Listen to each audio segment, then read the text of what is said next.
Hai, Assalamualaikum warahmatullahi wabarakatuh. Alhamdulillahirrabbilalamin. Assalatu wassalamu ala asyrafil anbiya'i wal mursalin wa ala alihi wa ashabihi rasulillahi ajmain amma ba'du.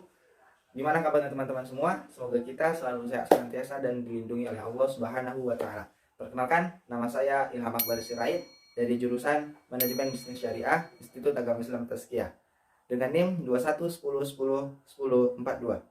Berikut ini ialah salah satu tugas ujian tengah semester dari mata kuliah Ushul Fiqh 2 di semester 4.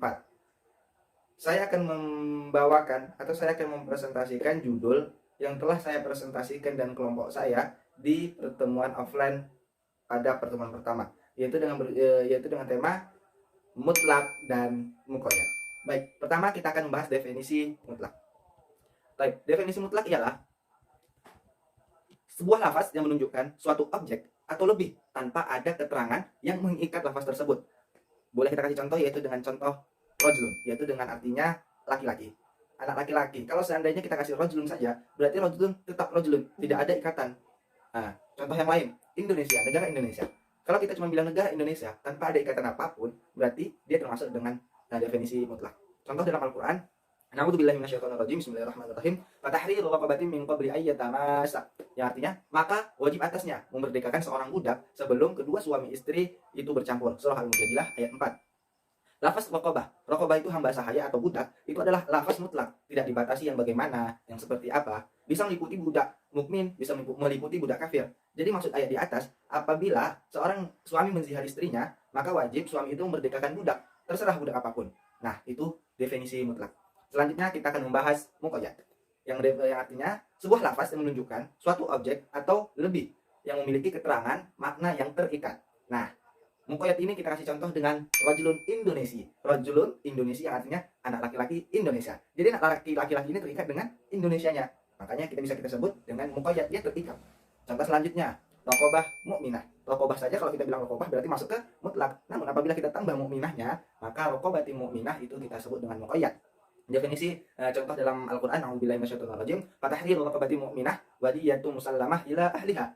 Maka hendaklah ia memerdekakan seorang budak yang beriman dan membayar diyat yang diserahkan kepada keluarganya. Surah An-Nisa 92. Dan jelas kita lihat tadi raqabatin mu'minah. Lafaznya tersebut adalah lafaz muqayyad karena telah dibatasi oleh sifat yang namanya mukminah tadi, sehingga maknanya lebih spesifik dan terbatas pada budak perempuan yang beriman. Baik, kita akan lanjut pada subtopik selanjutnya, itu dengan yang bertema dengan hukum mutlak. Hukum mutlak ini terjadi menjadi 3. Berlaku mutlak dan tidak diikat dengan ikatan apapun, kecuali jika ada dalil yang mengikatnya. Contohnya, jadi mutlak ini berlaku apapun, kecuali jika ada dalil yang mengikatnya. Contohnya itu, mimba diwasiyati yusabiha audain. Surah An-Nisa. Kata wasiyah dalam ayat tersebut diikat oleh hadis, qaulur Rasul li Sa'id Abi Waqqas lima arada ayusa imaliha asulas au tulatu katsir. Riwayat Abu Khalid.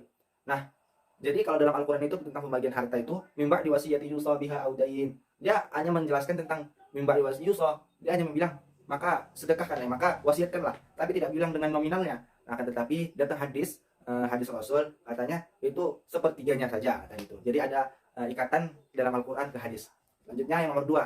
Dilalah qati, bagian dari khas. Selanjutnya berlaku hukum objek yang ditujukan olehnya. Baik, kita akan lanjut dengan subtopik selanjutnya, itu dengan hukum muqayyad. Hukum muqayyad sebagai berikut, wajib mengamalkan apa yang ditunjukkan oleh ikatan tersebut dan tidak boleh membatalkannya. Contohnya, faman lam yajid fasiyamu syahraini mutatabi'aini min qabli ayyatamassa. Seorang suami apabila menzihar istrinya, maka wajib baginya untuk fasiyamu syahrain, untuk berpuasa di 2 bulan berturut-turut. Fasiyamu syahraini mutatabi'ain. Baru datang lagi, kecuali ada dalil yang membatalkannya. Surah An-Nisa, warabaikumul lati fi hujurikum min nisaikumul lati dakhaltum bihin fa illam takunu dakhaltum bihin fala junaha 'alaikum. Nah, baru ada dalil yang membatalkannya. Fa illam takunu dakhaltum bihinna fala junahu 'alaikum. Fala junaha 'alaikum. Baik, lafaz muqayyid yang mutlak itu terbagi menjadi 2, yaitu muqayyid muttasil dan muqayyid munfasil. Baik, muqayyid muttasil, kita langsung ke contoh. Dalam Al-Quran, faman lam yajid fasiyamu syahraini mutatabi'aini min qabli ayyatamassa. Baik, kita akan melihat muqayyid. Nah, namanya saja ada muqayyid, sudah terikat pasti ya. Syahraini mutatabi'ain. Berarti syahrain dengan mutatabi'ain, 2 bulan berturut-turut. Nah, kita selanjutnya dengan muqayyid munfasil. Wasariqu wasariqatu faqta'u aydiyahuma. Al-Maidah ayat 38. Lafaz aydiyahuma diikat oleh hadis. Kan dengan arti Al-Maidah tadi yang berarti pencuri dan pencuri perempuan, maka potonglah tangannya. Nah, hadis Rasul, kalau kita bilang potonglah tangannya, kita tidak tahu sampai mana kan. Namun datanglah hadis Rasul yang berbunyi, yang artinya maka faqta'u yadahu, maka potonglah tangannya itu hanya di pergelangan saja. Mufasil kaf. Itu saya dapat dari Ad-Darul Qutni nomor hadis 205. Nah, muqayyid mufasil ini maksudnya itu di dalam Al-Qur'an memerintahkan dalam Al-Quran, tapi nanti bisa dijelaskan di dalam hadis-hadis Rasul. Baik, selanjutnya kita akan membahas mempersamakan mutlak dan muqayyad. Itu ada 4. Yang pertama, kesamaan hukum dan kesamaan sebab. Kita harus menyediakan 2 ayat dalam Al-Quran. Contoh ayat pertama, hurrimat 'alaikumul maitatu wad damu lahmul khinzir. Ayat kedua, qul la ajidu fima uhiya ilai muharraman 'ala ta'imin illa ayyakuna maitatan aw daman masfuhan aw lahma khinzir. Al-An'am ayat 145.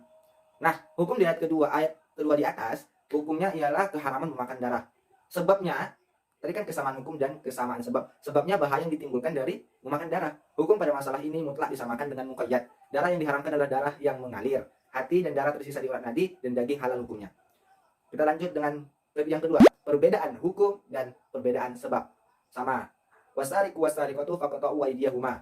Lanjut ayat selanjutnya, ya ayyuhalladzina amanu idza qumtum ilas sholati faghsilu wujuhakum wa aydiyakum ilal marafiq. Hukum pada ayat pertama, kewajiban memotong tangan orang pencuri. Hukum pada ayat kedua, kewajiban mencuci tangan dalam berwudu. Nah kan hukumnya berbeda. Sebab pada ayat pertama itu mencuri, dan sebab pada ayat kedua keinginan untuk sholat. Jadi hukum pada masalah ini mutlak tidak disamakan dengan muqayyad. Akan tetapi yang mutlak diamalkan pada tempatnya, yang muqayyad diamalkan pada tempatnya. Selanjutnya yang ketiga, perbedaan hukum dan kesamaan sebab. Lanjut kita, ya ayyuhalladzina amanu idza qumtum ilas sholati faghsilu wujuhakum wa aydiyakum ilal marafiq. Dan ayat kedua, fa illam tajidu ma'an fatayammamu sa'idan thayyiban famsahu biwujuhikum wa aydiyakum min. Hukum pada ayat pertama yaitu kewajiban mencuci 2 tangan dalam wudu. Hukum pada ayat kedua kewajiban membasuh tangan dalam tayamum. Sebab pada ayat pertama keinginan untuk sholat, dan sebab pada ayat kedua keinginan untuk sholat. Maka perbedaan hukum dan kesamaan sebab. Baik, kita akan lanjutkan yang selanjutnya yaitu yang keempat, kesamaan hukum dan perbedaan sebab. Kita di sini ada 3 contoh. Yang pertama dalam surah Al-Maidah ayat 89, au kiswatuhum au tahriru raqabah. Baru Al-Mujadalah ayat 3, wa tahriru raqabatin min qabli ayat tamasa. Baru An-Nisa ayat 92, wa man qatala mu'minan khata'an fatahriru raqabatin mu'minah. Hukum pada ketiga ayat di atas itu sama-sama membayar kafarah. Namun sebabnya itu berbeda. Sebabnya ayat pertama yaitu surah Al-Maidah. Itu pertama itu surahnya itu kena sumpah, dia harus membayar kafarah. Baru ayat kedua yaitu Al-Mujadalah ayat 3 tadi itu kena zihar. Dan ayat ketiga itu membunuh tidak dengan sengaja. Baik, hanya sekian yang dapat saya sampaikan. Kurang dan lebih saya mohon maaf. Wabillahi taufiq wal hidayah. Wassalamualaikum warahmatullahi wabarakatuh. Jangan lupa share, subscribe, dan comment. Bye bye.